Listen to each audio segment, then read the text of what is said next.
Die erste Nacht im Zelt war eigentlich ganz okay. Ohne Ohrstöpsel wäre es jedoch nicht auszuhalten gewesen. Wir haben heute Nacht hier in Calenzana übernachtet, einem kleinen Örtchen am Rande des Gebirges, wo wir jetzt gleich den GR20 starten werden.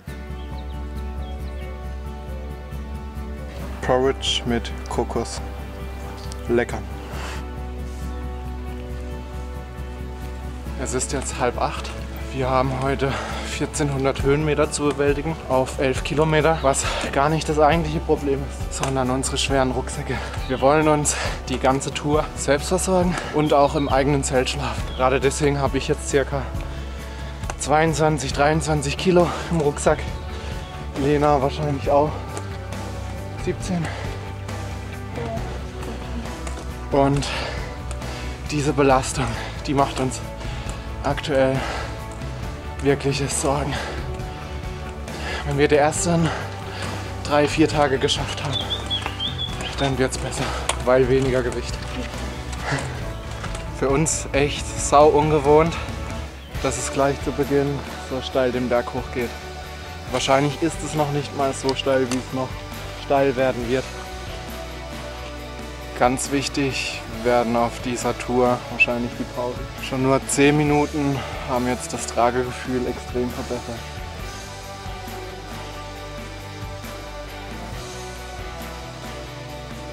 Na, kann's noch? Nein. Die erste Etappe hier und heute ist schon richtig fies. Die lässt einem überhaupt gar keine Zeit, irgendwie reinzukommen, so wie wir es letztes Jahr hatten. Wir sind jetzt 6 Kilometer gelaufen. Gefühlt sind wir eigentlich schon am Ende irgendwie von den Kräften. Lust wenig. Der GR20 besteht aus 15 bzw. laut dem deutschen Reiseführer aus 19 Etappen. Er ist 180 Kilometer lang und erstreckt sich über 12.000 Höhenmeter. Und wir haben uns ursprünglich vorgenommen, den kompletten Weg in 10 Tagen zu laufen. Wollen es als eine sportliche Herausforderung sehen. Doch schon nach den ersten Kilometern spüren wir, dass wir diese Herausforderung dieses Mal vielleicht nicht schaffen werden. Wir werden ja so oft gefragt, warum und wie wir uns das antun können. Die Frage kam uns aber heute schon ein paar Mal auf. Die haben wir uns selber gestellt. Aber diese Momente, wenn man dann über eine Klippe hinweg geht und dann sich eine neue Aussicht bietet. Einfach unbeschreiblich. Immer wieder alle Mühen wert. Auch wenn es wirklich sau anstrengend war. Wir sind jetzt ganz da hinten vom Meer gekommen und haben für 8 Kilometer oder wie viel? 7 Kilometer schon ordentlich Höhenmeter jetzt gemacht. Doch bei aller Zuversicht, die ersten Probleme schleichen sich an. Nicht nur die Rucksäcke sind viel zu schwer. Noch fast 3 Stunden zu laufen und wir haben kein Wasser mehr. Mal ganz ehrlich, wir haben uns von den herrlich schönen Fotos im Internet etwas blenden lassen. Wir haben uns in eine Natur verliebt, ohne die Mühen zu bedenken, die bei den vielen Anstiegen aufkommen werden. Die ersten Fehler haben wir sogar schon vor Antritt der Wanderung gemacht. Wir haben uns nicht akklimatisiert, sind schon am nächsten Tag nach unserer Ankunft auf Korsika losgelaufen. Durch die Anreise haben wir zu wenig getrunken, waren bereits am ersten Tag dehydriert. Doch für die erste Etappe sollte man topfit sein, denn es geht gleich zur Sache. So langsam ist uns endgültig bewusst, was dieser Weg noch bedeutet. Noch eine Stunde Laufweg, vielleicht 1 Kilometer, ein bisschen mehr. Wir haben vielleicht jetzt noch 2-3 Schlücke Wasser zu trinken. Ich war immer noch nicht auf dem Klo, seit 8 Stunden jetzt. So ein trockener Mund. Wie geht's dir? Genauso. Wenn wir jetzt gleich ankommen an der Hütte, die sehen wir übrigens jetzt gerade parallel hier, vielleicht 500 Meter Luftlinie, dann wird erstmal 1-2 Liter Wasser runtergeschüttet. Da freue ich mich jetzt richtig drauf.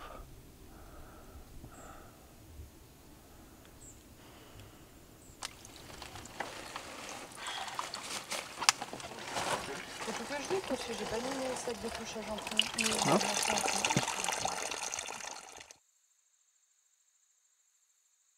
Die erste Nacht auf dem GR20 war ziemlich ungemütlich. Auf dem ganzen Zeltplatz gab es keine geraden Stellflächen. Für Heringe war der Boden zu hart. So wachen wir mitten in der Nacht auf und liegen in dem Busch rechts. Am Morgen das gleiche Spiel. Doch es muss weitergehen. Und das natürlich bergauf. Steil bergauf.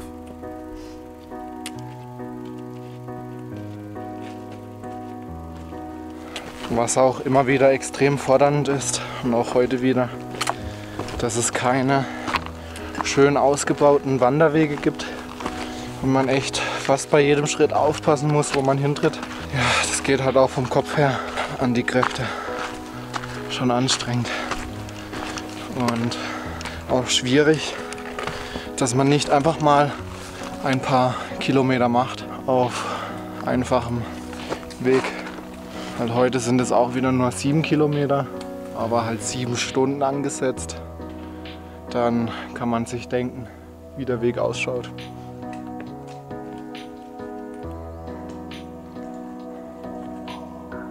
Die Stimmung ist etwas angespannt. Wir fragen uns, warum wir uns schon wieder solch eine Tortur antun. Freiwillig.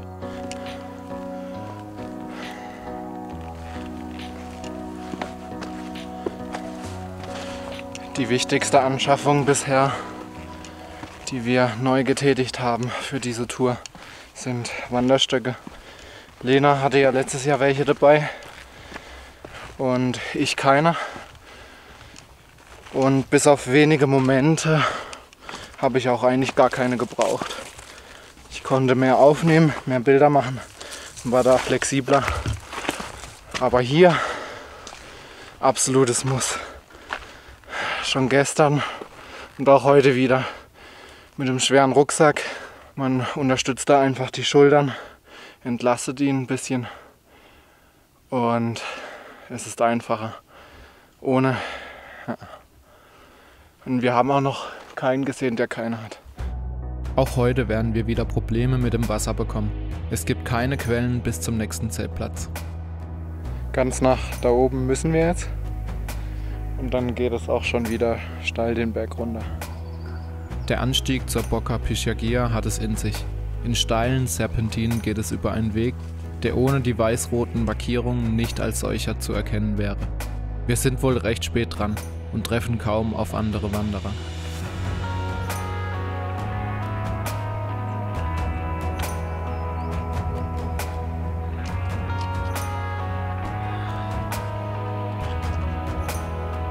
Auf rund 1900 Höhenmeter erreichen wir endlich die Boca Pisciagia.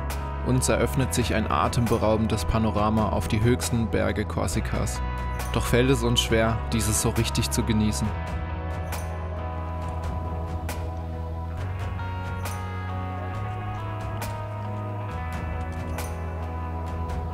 Ist das noch Wandern oder Bergsteigen? Über die ein oder andere knifflige und gefährliche Kletterstelle geht es für uns auf 2000 Höhenmeter fast bis zum Gipfel des Capo Latroncello. Was für eine Kletterei!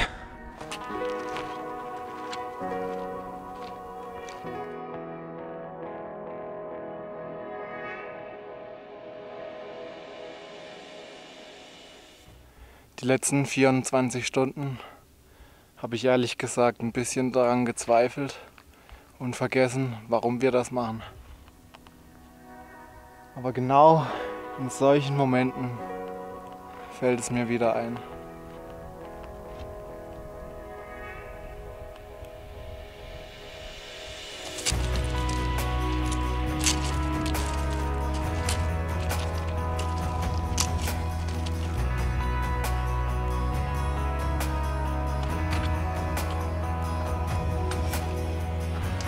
Wenn es laut Komoot grün runtergeht.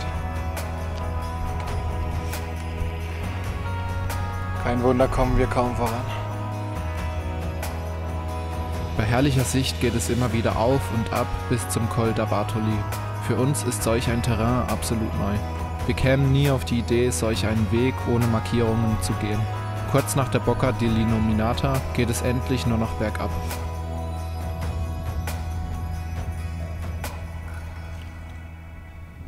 aber zu früh gefreut. Die meisten Teile des Weges bestehen aus mühsamen Klettersteigen. Unsere Geduld neigt sich mehr und mehr dem Ende.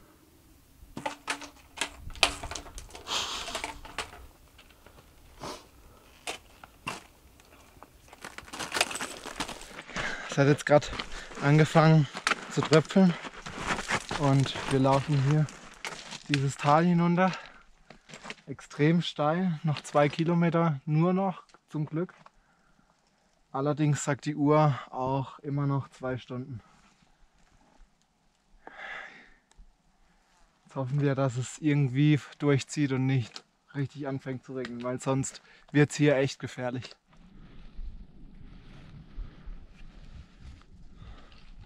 So langsam ist es eigentlich echt nicht mehr witzig.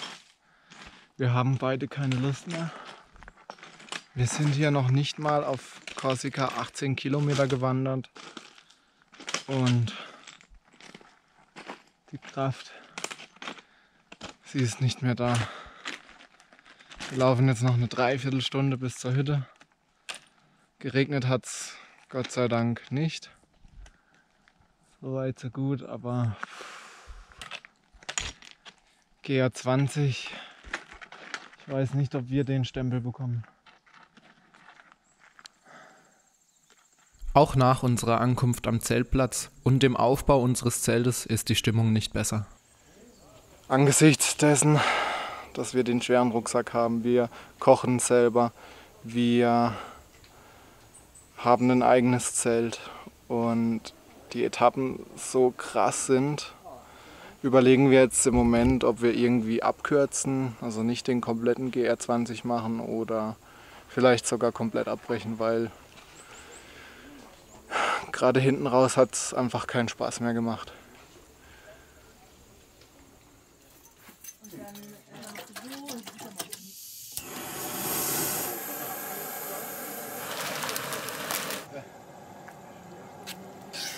Nach einer kalten Dusche und einem leckeren Abendessen sieht die Welt schon ein bisschen besser aus. Und der Norden, also die ersten Etappen, haben es nun mal in sich. Das war uns von Anfang an klar. Es ist jetzt 5:40 Uhr. Ganz viele sind schon losgelaufen.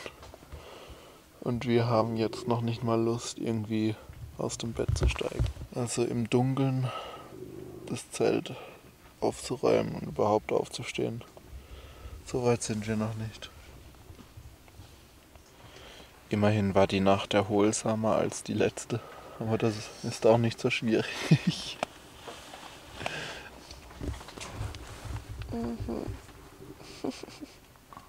Muskelkater Leni. Irgendwann schaffen wir es doch noch aus dem Zelt, frühstücken gemütlich und laufen weiter.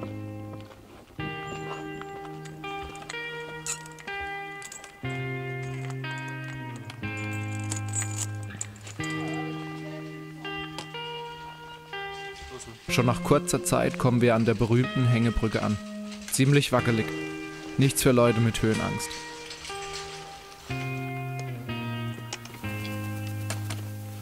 Im Schatten der Bergrücken sind wir meist bis kurz vor 11 vor der Sonne geschützt. Schon deswegen hat es sich gelohnt, den GR20 im Norden zu beginnen und gen Süden zu wandern. Doch was bedeutet eigentlich GR20? Das GR steht für Grande Randonnée, ist französisch und bedeutet übersetzt große Wanderung. In Frankreich werden alle Fernwanderwege mit GR abgekürzt, gefolgt von einer Nummer, also 20 für diesen hier auf Korsika oder GR10 für den längeren Weg durch die Pyrenäen. Dafür, dass ich euch mitnehme, verlieren wir, glaube ich, relativ viel Zeit. Gestern sind die ersten schon um 12 an der Unterkunft angekommen. Wir so um 16 Uhr. Natürlich sind die auch eine Stunde vor uns losgelaufen, aber waren wahrscheinlich auch so 2,5 Stunden schneller als wir. Die ganze Filmerei nimmt halt doch Zeit in Anspruch.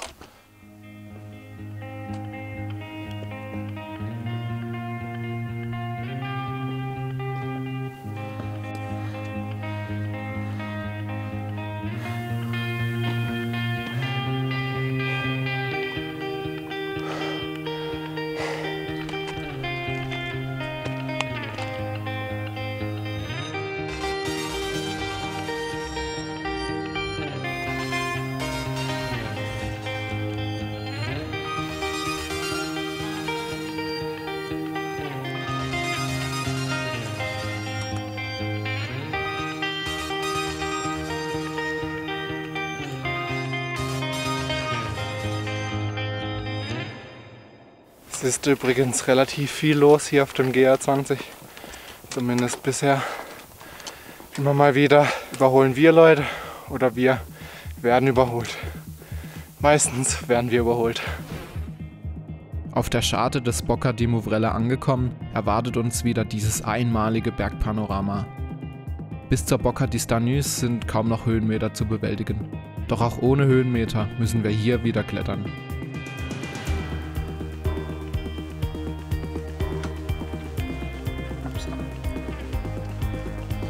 Endlich nach einem mühseligen langen Aufstieg einer dieser absoluten Wow-Momente.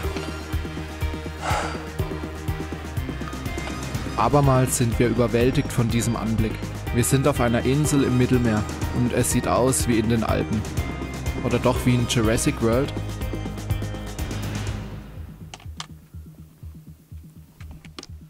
Unsere Wander-App kann ziemlich täuschen. Der Weg hier jetzt aktuell ist grün markiert, aber eigentlich geht es halt ständig hoch und runter und das ist ziemlich steil und eine Kletterei. Nichts mit grüner Wanderstrecke. Nicht täuschen lassen von Komoot.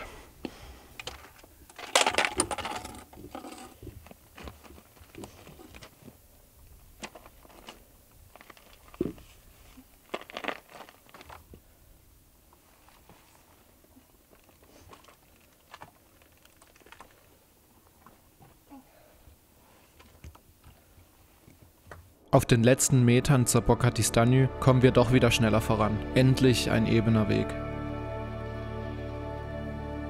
Dort angekommen erwartet uns eine fantastische Aussicht auf das Sinto-Gebirge, wo wir schon morgen hochkraxeln sollen. Doch natürlich geht es zunächst wieder abwärts. Steil. Unsere Knie ächzen. War nix wackelig. Allmählich nähern wir uns wieder der Baumgrenze und so erreichen wir nach einem kurzen Waldabschnitt Hodasco, ein kleiner Skiort. Früher ging es hier weiter durch den berüchtigten Cercle de la Solitude. Doch seit einem tragischen Unfall 2015 mit mehreren Toten ist dieser nicht mehr Teil des GR20. Das Refuge di Stagno in Hodasco ist zwar nicht der schönste Zeltplatz, aber das Mühe an Zivilisation tut uns gut. Es gibt warme Duschen und genügend Strom für unsere Powerbanks. Wir merken, wie unsere Körper mehr und mehr nach Kalorien verlangen. Wir gönnen uns nicht nur Kartoffeln und Hühnchen, sondern auch Bier und Kekse.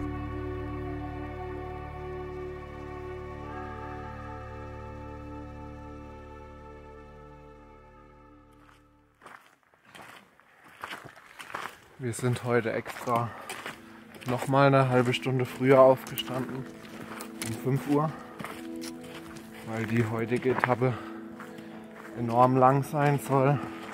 1000 Meter Aufstieg, 1000 Meter Abstieg und eben wahrscheinlich ja für uns 8 Stunden. Und dann sind wir direkt noch im Dunkeln aufgestanden und jetzt mit den ersten Sonnenstrahlen laufen wir los.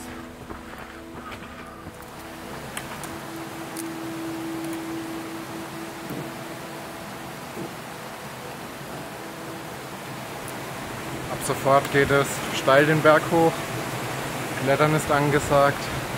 Heißt für uns die Stöcke weg, damit wir beide Hände frei haben. Ganz da hoch geht es jetzt. Lenas Lieblingsdisziplin. Der neue alternative Weg führt uns in Richtung Monte Sinto. Im Reiseführer wird diese Strecke als sehr schwierig, länger und anstrengender beschrieben. Außerdem liegt lange Zeit Schnee auf dem Weg. Aber auf dieses Abenteuer wollten wir dieses Mal verzichten und sind deswegen Mitte August losgelaufen, in einer Hitzewelle.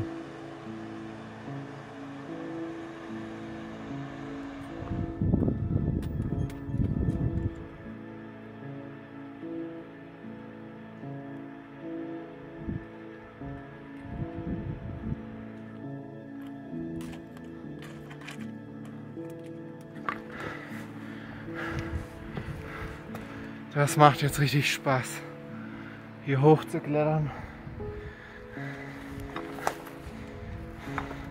Schritt für Schritt.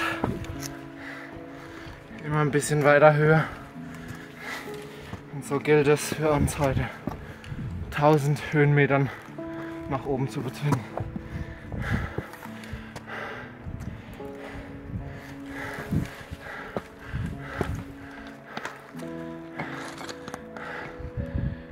Hier hoch geht es jetzt. Und noch gestern waren wir da oben. Runter, hoch, runter, hoch und runter. Wir sind jetzt bei 24, 25 Kilometer nach 3 und ein Viertel Tagen. Fühlt sich immer noch total falsch an. GR20 in 4 Tagen. No way, absolut gar nicht. Und der Rekord soll ja bei 31 Stunden sein.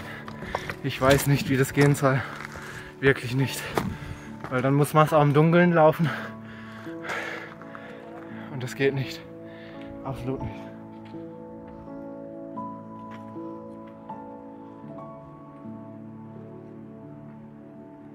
Vor uns laufen bestimmt so an die 25 Menschen. Aber verteilt auf 1 Kilometer. Ist schon relativ viel los.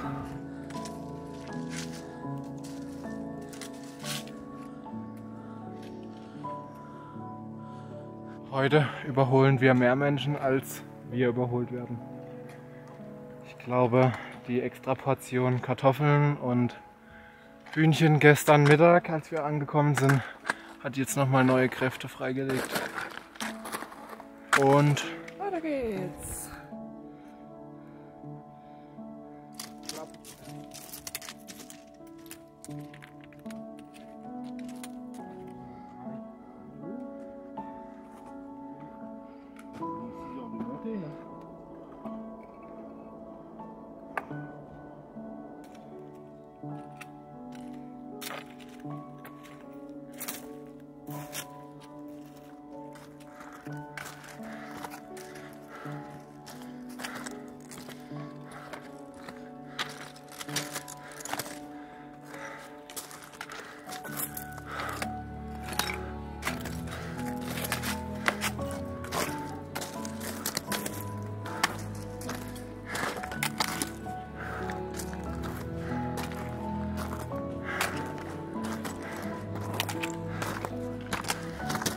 Eine Genugtuung, die nur das Bergsteigen schafft.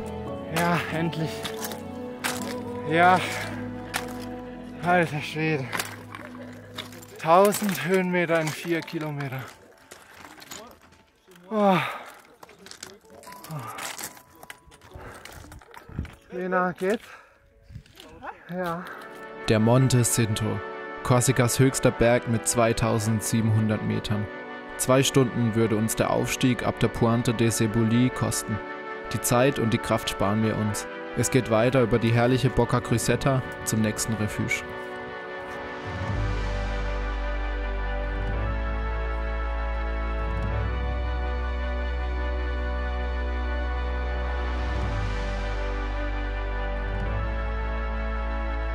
Der GR20 bleibt sich auch hier weiter treu. Keine normalen Wege, viele Kletterpassagen.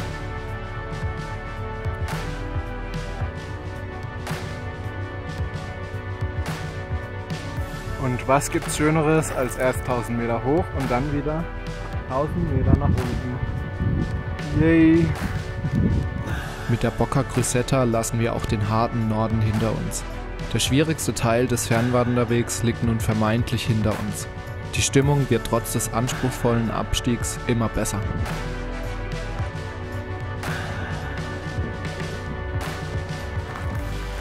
Mittlerweile geht es einfach nur noch stumpf runter.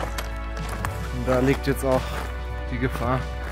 Es ist relativ steinig der Weg und beschwerlich und so langsam beginnen sich leichte Unkonzentriertheiten einzuschleichen. Ja, und man guckt nicht hundertprozentig hin, wo man gerade hinsteht. Das macht es leicht umzuklicken, da muss man jetzt extrem aufpassen.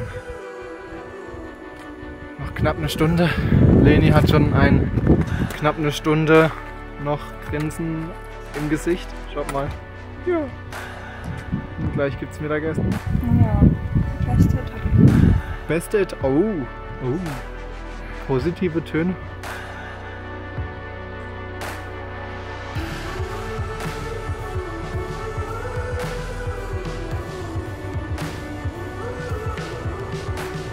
Die letzten Meter des 4. Tages. Hier werden wir heute Nacht schlafen. Coole Aussicht. Das ist die Hütte. Und da sehen wir auch schon unsere altbekannten Zelte von den Betreibern.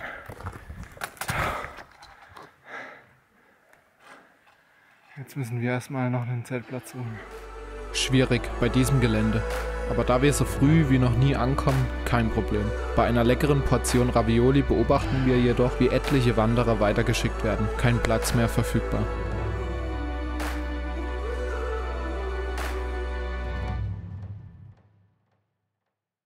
Heute werden wir das erste Mal 2 Etappen an einem Tag laufen.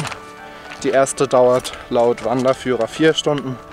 Die zweite 2,5 Stunden. Wir laufen hier jetzt gerade am Rande eines Waldes und hier hat es vor geraumer Zeit mal gebrannt. Überall liegt noch ein bisschen verbranntes Holz rum. An jeder Hütte ist ein Schild, wo auch die aktuelle Lage bezüglich Brandstellen angezeigt wird. Das heißt, wenn es natürlich hier entlang des Wanderweges irgendwo brennen sollte, kann man einfach nicht laufen. Aber wir haben wohl dieses Jahr Glück. 4 Tage sind wir nun schon wieder auf den Beinen, haben uns an den ungewohnten Tagesablauf gewöhnt. Die vielen Schritte, die schweren Rucksäcke. Auch wenn es eine ungemeine Anstrengung für unsere Körper ist, für unsere Köpfe ist es Erholung pur. Keiner redet über die Arbeit, über Politik, über Corona. Wir haben kaum Handyempfang, kriegen nichts von der Welt mit. Kein Social Media, keine Nachrichten, kein Netflix. Niemand interessiert es, wie viel Geld er gerade auf dem Konto hat. Niemand macht sich Gedanken, was er als nächstes bestellen muss, nur um etwas Neues zu besitzen. Vermissen tun wir all das nicht. Es zählt nur das Hier und Jetzt und die nächste Etappe. Weg vom Trubel, raus aus der Komfortzone, rein in die Natur.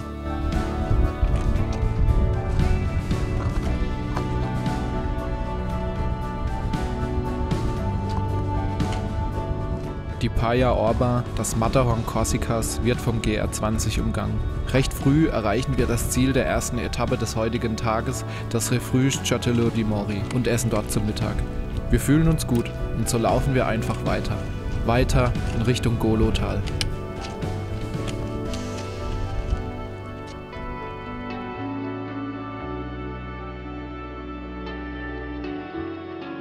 Hier oben auf der Bocca Lonca sehen wir weit am Horizont das Meer. Wir sind wohl doch noch auf Korsika, doch nicht in den Dolomiten.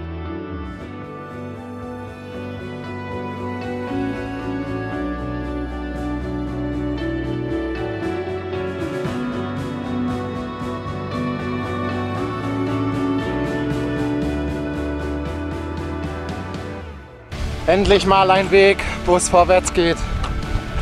Lena freut sich. Endlich können wir mal ein paar Kilometer gut machen. Kommt man nie bei 180 an? Ja eben, es sind ja eigentlich 180 Kilometer, aber so wie es bisher gelaufen ist, da wären wir in 100 Jahren nicht angekommen. Aber so machen wir jetzt endlich heute nochmal 8 Kilometer. Im Golotal nehmen wir an Geschwindigkeit auf. Schweren Herzens laufen wir an etlichen wunderschönen Badekumpen vorbei, an den meisten zumindest.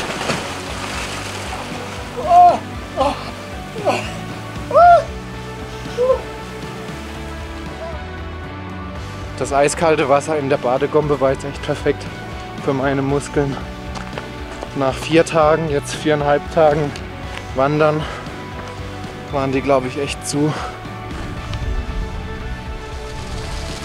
Also jetzt fühlt es sich gerade nicht nach Wanderung an, eher nach Urlaub. Wie schön es hier ist.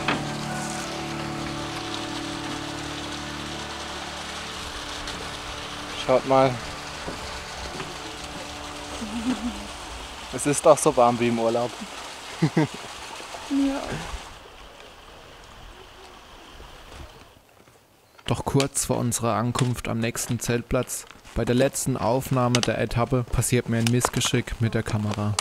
Und ich weiß gar nicht, was passiert ist. Ich konnte gar nicht so schnell reagieren. Auf einmal lag die Kamera auf dem Boden. Und in dem Moment hätte ich heulen können, weil man hat sofort gesehen, okay, das Ding ist voller Staub und kaputt.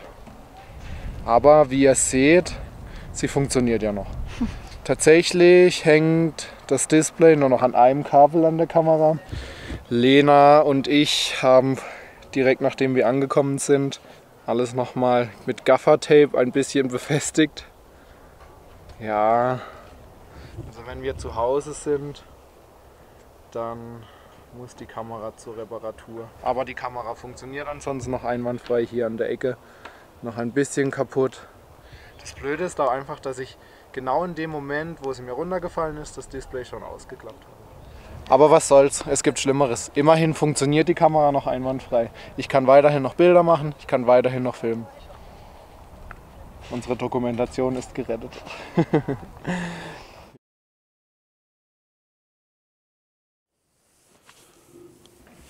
Obwohl wir hier mit am besten eigentlich einen Zeltplatz hatten und eigentlich auch schön gerade liegen,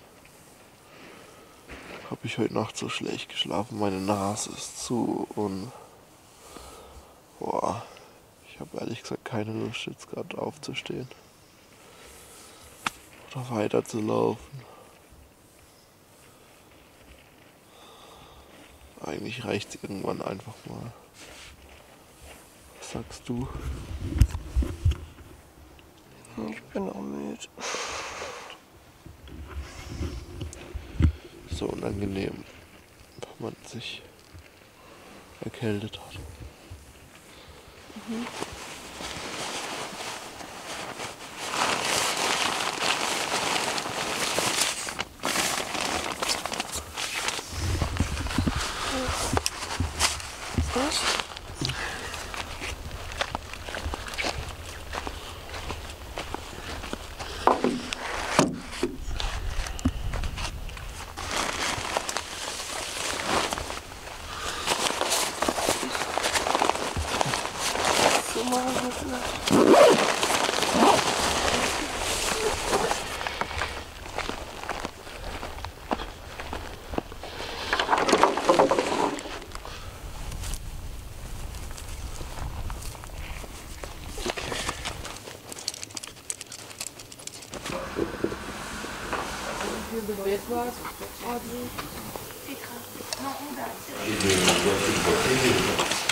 Mal ganz ehrlich, die ersten Minuten nach dem Aufwachen sind doch nie die schönsten. Vor allem, wenn man wieder alles zusammenpacken und das Zelt abbauen muss.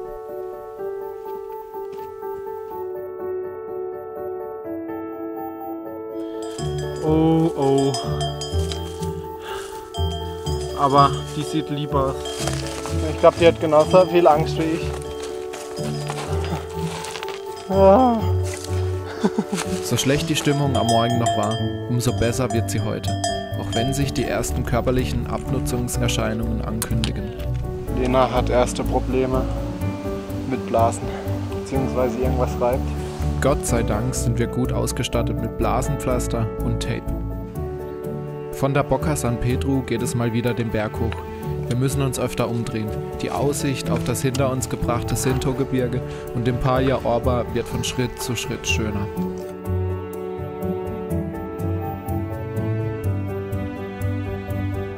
Ab der Boca Areta verlassen wir die karge Stein- und Felslandschaft und erreichen den Lac de Nino. Was für eine Natur! Oh Korsika, bist du schön!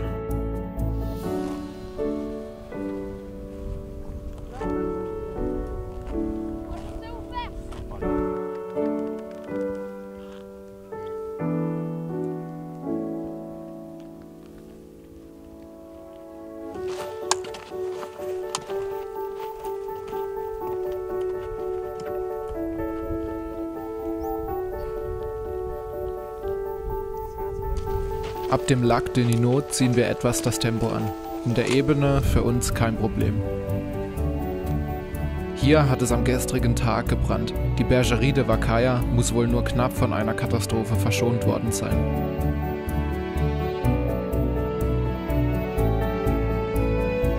Das Refuge de Manganu. Auf unserer Reise wohl der schönste Ort zum Übernachten. Badegumpen nur wenige Minuten von den Zeltplätzen entfernt und eine herrliche Aussicht ins Tal.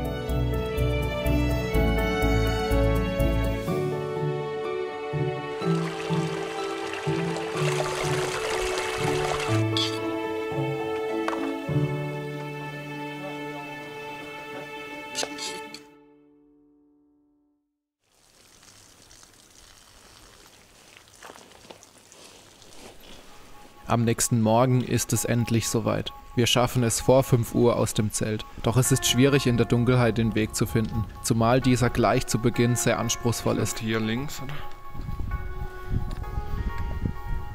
Es liegt irgendetwas in der Luft. Ist es Magie oder doch nur der beißende Geruch von Feuer? Aber immerhin haben wir jetzt mal das meiste in der Dunkelheit überstanden und sehen jetzt den Weg.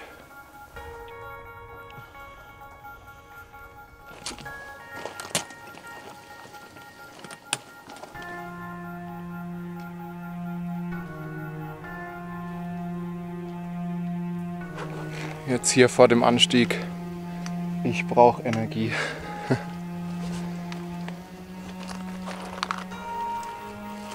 Und für unterwegs haben wir Energieriegel gekauft. Schon zu Hause. 125 Gramm. Knapp 450 Kalorien. Richtige Energiebomben. Nach 2,5 Stunden erreichen wir die Brèche de Capitello. Es ist einer dieser Momente, die man nicht in Worte ausdrücken kann.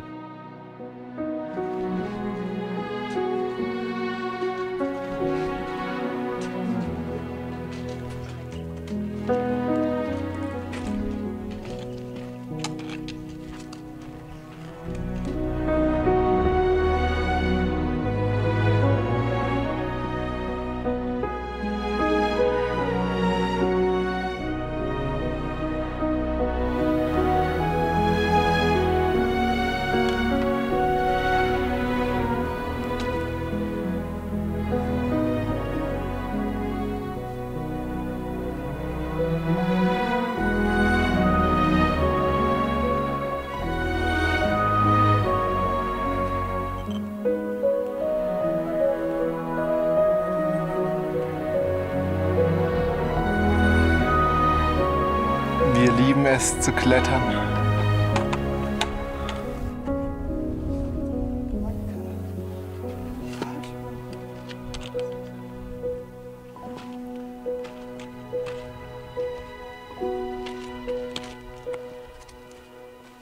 Bei der Beschaffenheit des Weges kann 1 Kilometer auf dem GR20 schnell bzw. langsam mal 1 Stunde dauern. Es ist echt schwierig, die Etappen so einzuschätzen.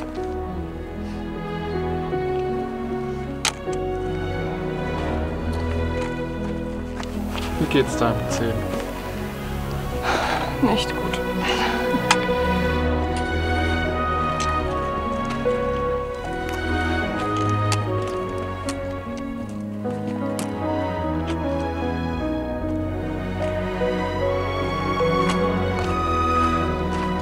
Bereit für die zweite Etappe? Erstmal bereit, die erste Etappe fertig machen. Ein Abstieg. Der wird heftig. Ja? Ja, 40 Minuten. Heftiger Abstieg.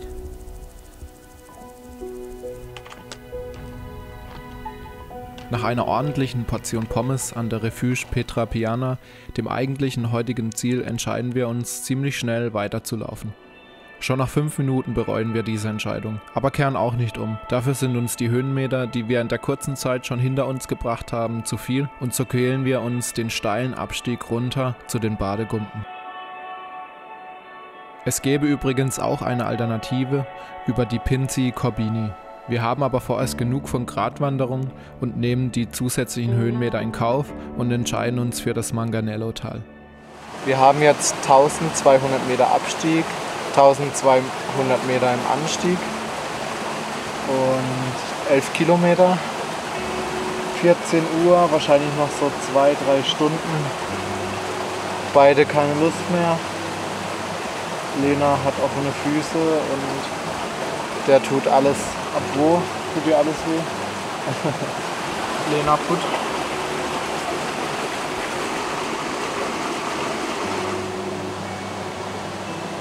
Ja, wir machen jetzt hier an der Badegumpe so 20 Minuten Rast, essen ein paar Kekse. Lena kriegt eine Ibu.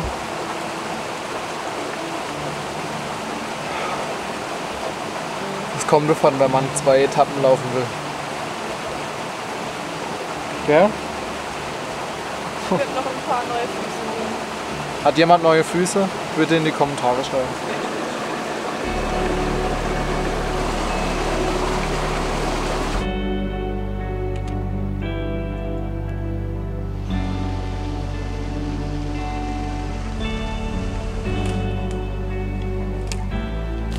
Never ending Steigung.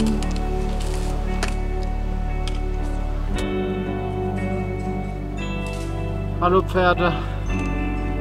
Hallo. Wir mal einmal wieder um. Pferd. Pferd. Pferd. Lena und Pferd im Weg. Wir spüren eine Riesenerleichterung, als wir nach insgesamt 11,5 Stunden das Refuge de Lunda erreichen.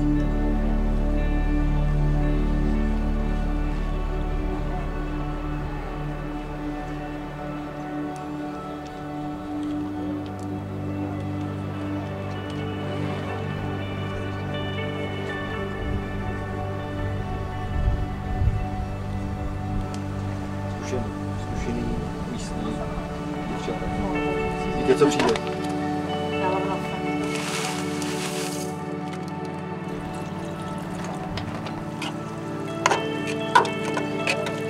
Heute Nacht ist Regen angesagt. Das wird die kleine Feuertaufe für uns erzählt. In die Richtung sieht man noch ein bisschen was. Aber so langsam zieht es sich zu.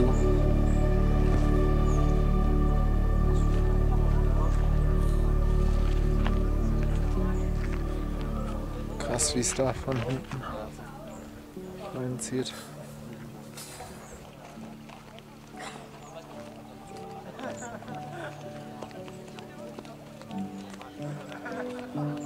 Draußen ist es so kalt und deswegen wird jetzt hier drinnen weiter geplant. Lena schon eingemummelt. Schaut mal hier das geplante Chaos.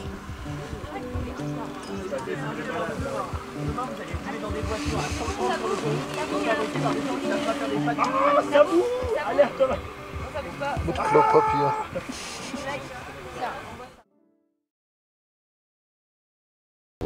Erste Nacht liegt hinter uns, in der wir richtig gefroren haben. Es war saukalt. Ich hab gestern schon. Okay, Lena hat gestern schon gefroren. Und heute Morgen war es richtig nass, das Zelt. Innen drin war alles ein bisschen klamm. War, also wenn es jede Nacht so gewesen wäre, ich weiß nicht, ob wir so weit gekommen wären. Man lernt es wirklich zu schätzen, dass es die vergangenen Tage immer so trocken war. Und hier kriegt jetzt die Unterkunft die nächste Lieferung von Essen. Und weiter geht's nach Isarona.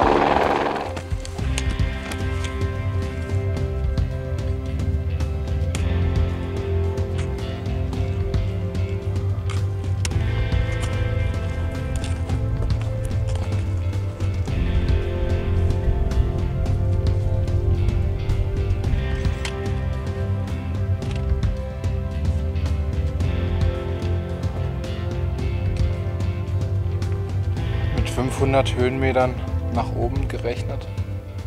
Das sind aber wohl 700. Das tut weh. Schmerzen, die sich lohnen. An der Crête de Muratello haben wir einen herrlichen Blick in das Agnontal, wo es für uns auch weitergeht. Denn die alternative Route über den Monte Doro, den Berg aus Gold, ist heute zu gefährlich. Laut dem Wetterbericht soll es nämlich bald gewittern, auch wenn hier noch keine Wolke am Himmel zu sehen ist.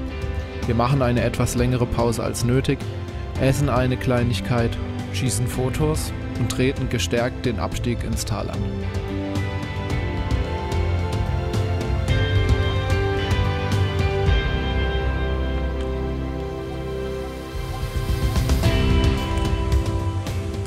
Vorbei an etlichen herrlichen Badegumpen, die von Gumpe zu Gumpe voller werden, bis es richtig touristisch wird. Wir sind jetzt in Visavona, einem kleinen Dörfchen mit Zuganbindung, und damit ist auch die Hälfte des GR20 geschafft. Der beste Zeitpunkt, um abzubrechen, ein letztes Mal das Zelt aufzubauen, denn der nächste Tag ändert alles.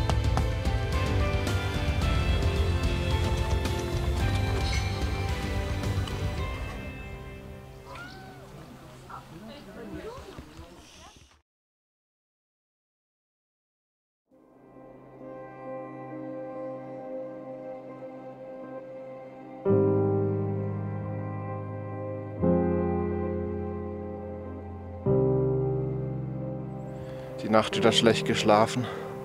Mein Körper rebelliert ein bisschen. Sodbrennen ohne Ende gehabt. Ich weiß gar nicht warum auf einmal. Heute Morgen war wieder alles klamm, die Kleidung, und kalt.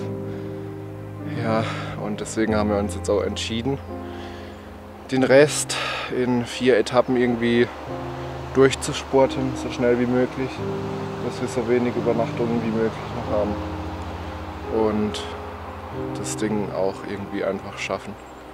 Weil eins ist auch sicher, wir wollen jetzt nicht aufgeben, nur weil wir keine Lust mehr haben. Wir wollen jetzt auch den GR20 durchgewandert sein.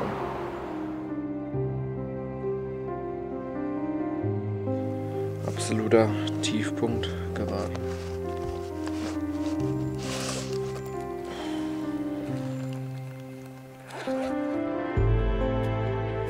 Es ist absurd. Obwohl wir uns richtig krank und kraftlos fühlen, total übermüdet sind, die Schultern schmerzen, Blasen an den Füßen haben, die Lust am Wandern schon lange verloren ist. Wir laufen weiter. Der Ehrgeiz hat uns gepackt. Nach 16 Kilometer Waldweg kommen wir an der Refuge de Capanel an. Hier könnten wir uns ausruhen und übernachten. Dies würde jedoch eine Nacht mehr im Zelt bedeuten und eine weniger am Strand. Noch 12,5 Kilometer. Nach der ersten Etappe gibt es eine Pizza für die Leni. Endlich mal wieder was Geiles zu essen.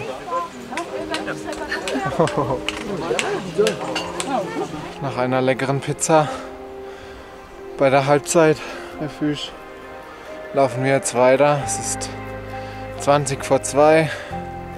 Noch 4 Stunden dauert die Etappe.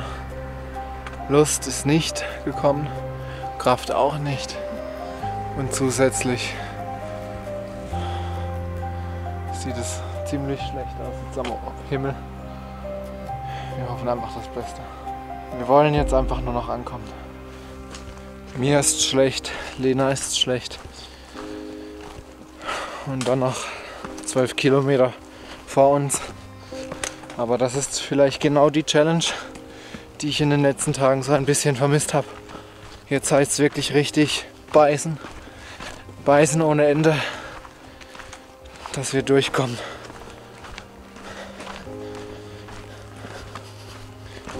Es war bisher immer so, dass wir relativ früh angekommen sind und ein paar wenige vor uns und die meisten nach uns, aber irgendwie hat es sich jetzt nicht so angefühlt, als hätten wir was Besonderes geleistet. Aber jetzt, die letzten Tage, wollen wir viele Etappen doppeln, dass wir dann eine richtige Leistung, vor allem noch immer mit den Rucksäcken und mit den jetzt dann 8 Tagen voller Wanderung auf dem Buckel. Das wird die Challenge. Und ich denke, wenn wir es wirklich irgendwie schaffen, nach Konka, können wir richtig stolz auf uns sein. Dafür müssen wir uns aber ausreichend in den Nächten regenerieren. Im Zelt nicht möglich. Wir entscheiden, ab sofort im Matratzenlager zu schlafen.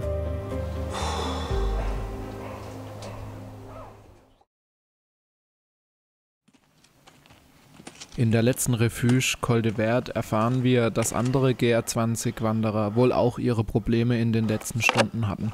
Wir werden es nie erfahren, was oder wo die Ursache an unserer Krankheit war. Wahrscheinlich war eine verunreinigte Wasserquelle schuld. Unsere erste Nacht im Matratzenlager war endlich auch eine erholsame Nacht. Mit den neu gewonnenen Kräften schaffen wir die 600 Höhenmeter in der ersten Stunde bis zum Bocadouro ohne Probleme. Hier bietet sich eine herrliche Aussicht auf das Meer. Oder wie heute auf ein Meer an Wolken. Diesen Anblick kennen wir sonst nur vom Fliegen.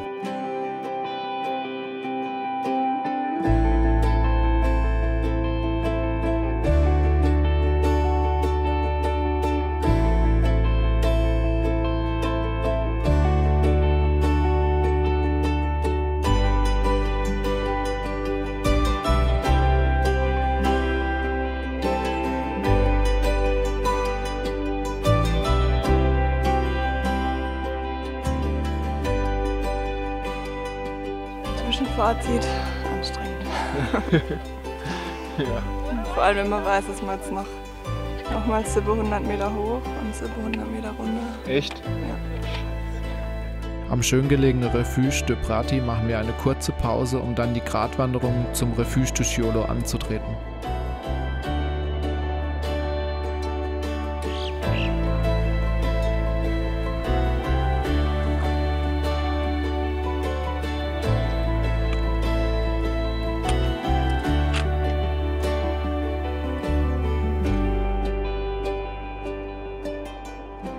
Die immer wieder aufziehenden Wolken und Nebelschwaden, die hier auch öfter so auftreten, verleihen der 14. Etappe ihren ganz besonderen Reiz. Doch die vielen kurzen Anstiege und Gegenanstiege können nervenraubend und kräftezehrend sein. Von wegen, der Süden ist viel einfacher als der Norden. Gerade eine halbe Stunde Kletterpartie hoch, runter. Kann locker mithalten mit dem Norden.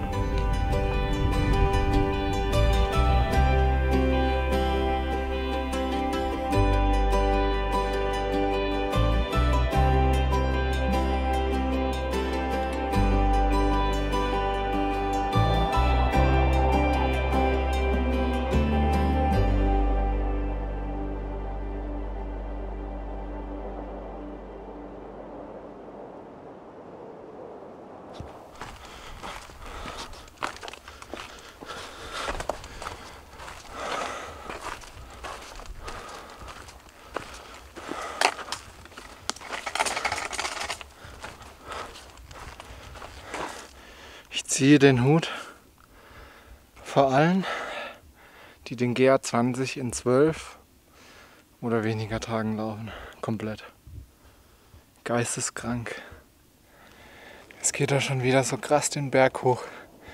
Also ich habe jetzt in den Automatikmodus geschaltet.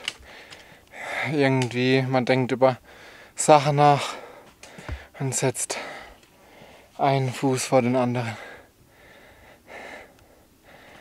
Es ist eine Sache, 35 Kilometer irgendwie in der Ebene zu ballern und eine andere, nach diesen Anstrengungen am Ende des Tages 500 Meter nochmal hoch zu klettern.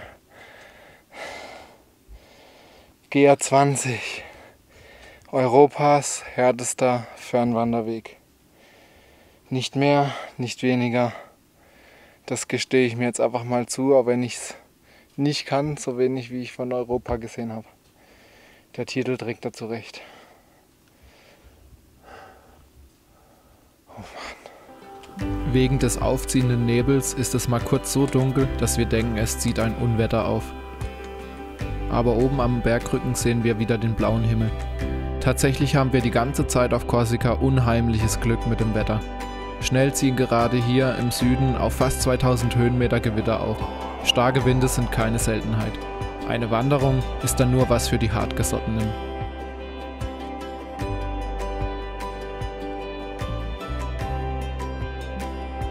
Der beste Moment jeden Tages. Anzukommen! Schau mal, da ist jemand glücklich. Ja, wir haben es geschafft. Oh, ein Pferd.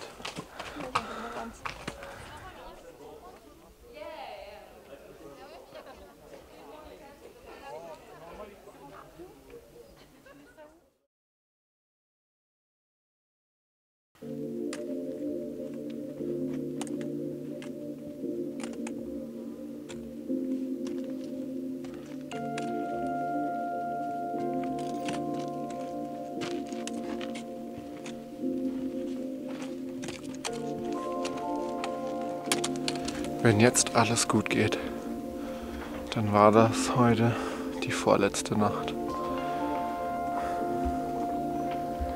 Es hat nichts mehr mit aus der Komfortzone zu kommen zu tun. Es ist einfach nur noch eine Schinderei. Jeden Morgen so früh aufstehen, okay. Aber dann in die Kälte raus. Kein Frühstück. Vielleicht werde ich das in ein paar Wochen auch vermissen, so eine Aussicht zu haben morgens.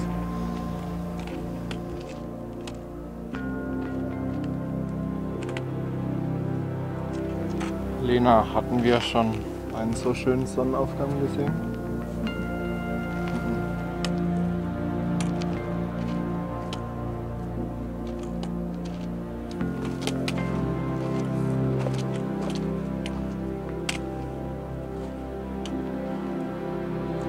Der erste Teil der heutigen Etappe erinnert stark an die gestrige. Viele kurze Aufstiege, Abstiege, Gegenanstiege. Immer wenn wir denken, wir haben es geschafft, erscheint der gleiche Felsen wieder vor uns und es beginnt von neuem. Nicht umsonst wird der Abschnitt Denkmalsgrad genannt. Die Entscheidung, ob wir auf dem alten oder neuen GR20-Pfad weitergehen, liegt bereits hinter uns. Wir haben uns für die neue Variante entschieden. Uns beschleicht das Gefühl, dass dieser nur für den höheren Umsatz der Bergeries am Wegesrande angelegt wurde. Der Weg bietet aber auch mal Abwechslung. Keine Kletterei, schnelle Kilometer und gutes Essen unterwegs.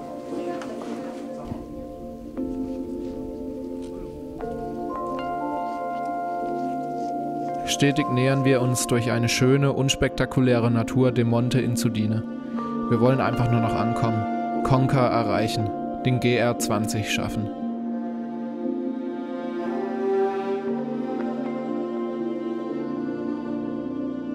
Den Monte Insudine, den letzten Gipfel, lassen wir deswegen links liegen. Von dort oben bietet sich die beste Sicht auf das Bavea-Gebirge, die Dolomiten Korsikas. Bei klarem Wetter sieht man bis Sardinien und im Rücken sämtliche Gipfel, die man auf dem GR20 bezwungen hat.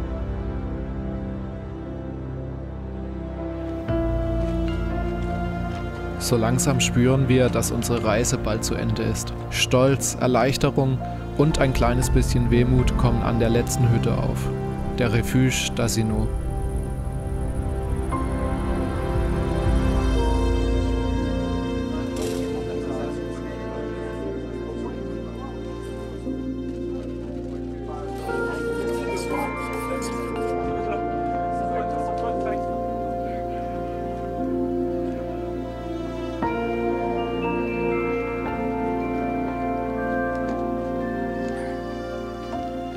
Es ist unerwartet viel los hier, relativ laut. Die anderen Wanderer feiern das baldige Ende des GR20. Wir bereiten uns auf die letzte Etappe vor. Eine Monster-Etappe. Leni, wie geht's deinen Füßen? In der Blase. Entzündet. Der war offen. Oh ja, da. Die kleine Blase ist aber weg.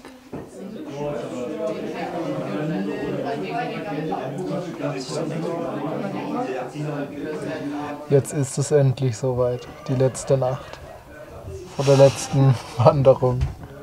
Morgen 11 Stunden wahrscheinlich, wenn wir schnell sind, ein bisschen schneller. Viel bergab, aber dann wird es auch endlich wieder warm. Und keine zugetapten Füße mehr. Keine zugetapten Füße mehr, ja. Und ein bisschen Strand. Und ausschlafen. Ja. Und keine 30.000 Schritte am Tag.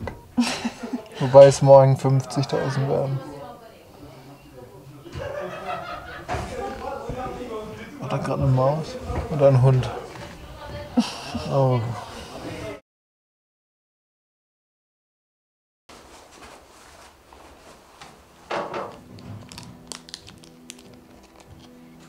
Es ist 6 Uhr, immer noch dunkel.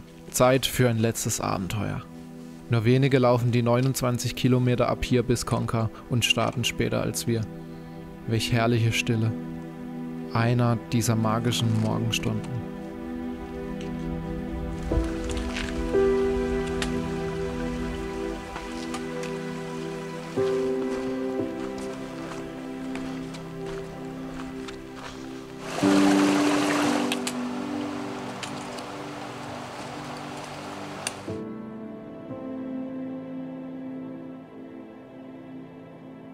Das Bavea-Gebirge. Es geht eine Variante abseits des GR20 durch sie hindurch. Sie soll sogar kürzer sein, aber alpin und anstrengender. Lange überlegen wir und entscheiden uns schließlich, die normale GR20-Route westlich um die Bavea herumzunehmen.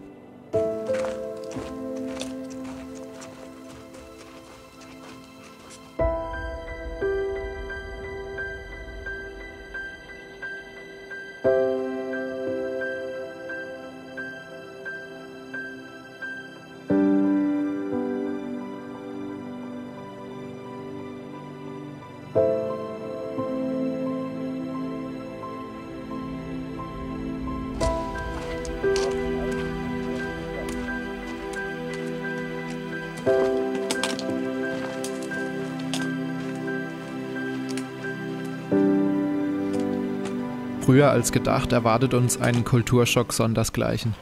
Ein Riesenparkplatz, hunderte von Autos, Zivilisation, Menschen. Erste kleine Zwischenstation des heutigen Tages haben wir erreicht. Col de Bavela.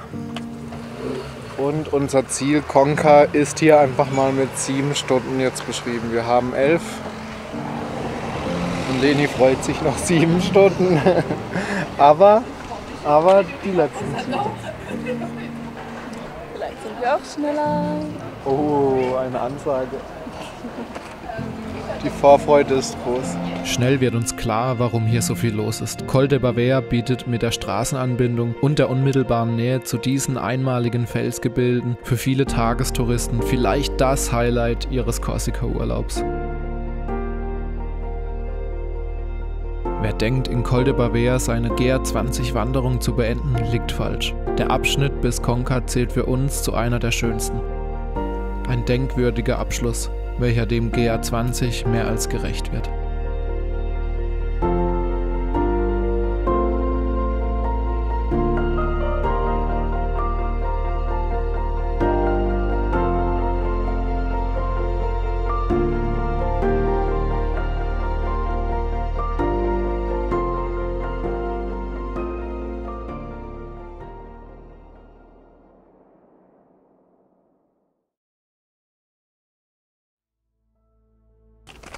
Es wäre eine Lüge, die letzten Meter in den Himmel zu loben, von der letzten schönen Wanderung zu schwärmen. In Wahrheit ist es ein Kampf, die Hitze immer drückender, die Beine immer schwerer.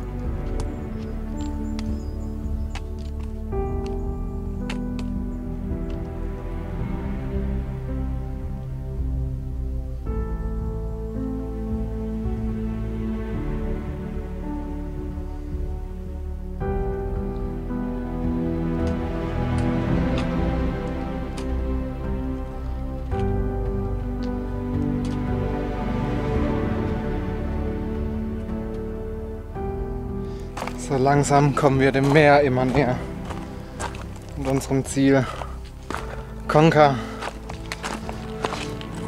Was für eine Wanderung heute. Am Ende 12,5 Stunden oder so unterwegs. Ich habe jetzt schon kein Wasser mehr und wir laufen jetzt noch eine Dreiviertelstunde. Wie fies ist das, hier da hinten am Horizont das Meer zu sehen. blaue, herrliche Ziel. So nah und doch so fern.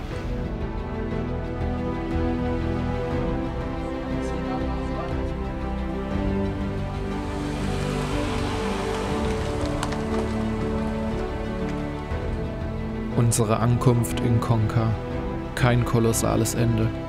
Wir wissen nicht mal, wo wir heute Nacht schlafen. Kein Empfang. Keine Information, wie es weitergeht. Wir haben es geschafft. Wir sind geschafft. Es ist vorbei.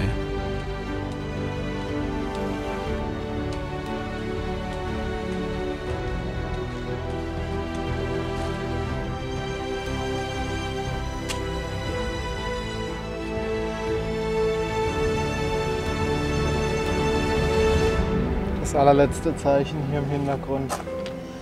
12 Tage lang, 180 Kilometer, 12.000 Höhenmeter sind wir dem Ding hinterhergelaufen. Und jetzt haben wir es endlich. Und jetzt ab unter die Dusche.